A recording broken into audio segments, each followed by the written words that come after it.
ఆంధ్ర నిర్మాత గౌరవ ముఖ్యమంత్రి శ్రీ నారా చంద్రబాబు నాయుడు గారికి, మన పార్లమెంటు సభ్యులు కేశినేని శివనాథ్ చిన్ని గారికి, అలాగే శాసనసభ్యురాలు తంగిరాల స్వామి గారు, తాతయ్య గారు, పెద్దలు పట్టాభి గారు, నెట్టెం రఘురామ్ గారు, ముత్తవరపు మురళీకృష్ణ గారు, వేదికను అలంకరించిన పెద్దలు, ఈ కార్యక్రమానికి చేసిన అందరికీ నా నమస్కారం. ఈ రోజున ఒకనాడు విజయవాడ కళలకు రాజధాని, సాహిత్యానికి రాజధాని, ఎన్నో విషయాలకి కేంద్ర బిందువుగా ఉన్న మన విజయవాడ కాలానుగుణంగా హైదరాబాద్ ఉమ్మడి రాజధానిగా వెళ్ళిన తర్వాత వాటన్నిటికీ దూరం జరగటం జరిగింది. విభజింపబడిన ఆంధ్రప్రదేశ్లో మన దగ్గరకు వచ్చిన అమరావతిని కేంద్రంగా చేసుకొని దుర్గమ్మ సన్నిధిలో ఈరోజు మొదలైన ఈ విజయవాడ ఉత్సవాలు మన సంస్కృతి ప్రతిబింబిస్తూ అమ్మ ఆశీస్సులతో రాబోయే రోజుల్లో చంద్రబాబు నాయుడు గారి దార్శనికతతో, లోకేష్ బాబు గారి నాయకత్వంలో అత్యంత వేగంగా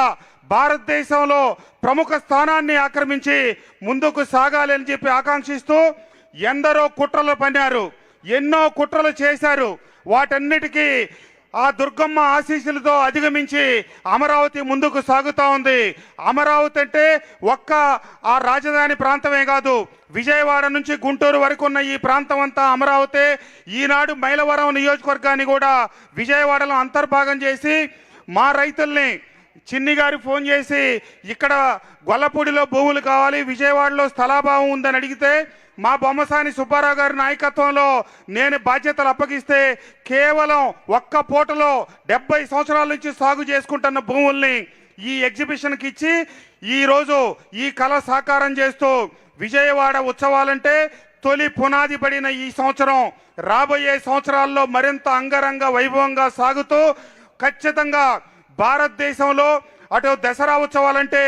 మైసూరు లేకపోతే హౌరానే కాకుండా విజయవాడలో కూడా ఈ విజయవాడ ఉత్సవాలు ప్రాముఖ్యత సంతరించుకొని ముందుకు సాగాలని చెప్పి ఆకాంక్షిస్తూ ఈ కార్యక్రమానికి ఈరోజు ముఖ్య అతిథిగా విచ్చేసి ఈ విజయదశమి రోజున మరింత శోభన చేకూర్చిన ముఖ్యమంత్రి గారికి మైలవరం నియోజకవర్గం తరపున హృదయపూర్వక ధన్యవాదాలు, కృతజ్ఞతలు తెలియజేస్తూ నాకు ఈ అవకాశం ఇచ్చిన పెద్దలందరికీ హృదయపూర్వక ధన్యవాదాలు, నమస్కారాలు తెలియజేస్తూ సెలవు తీసుకుంటా ఉన్నాను. జై హింద్.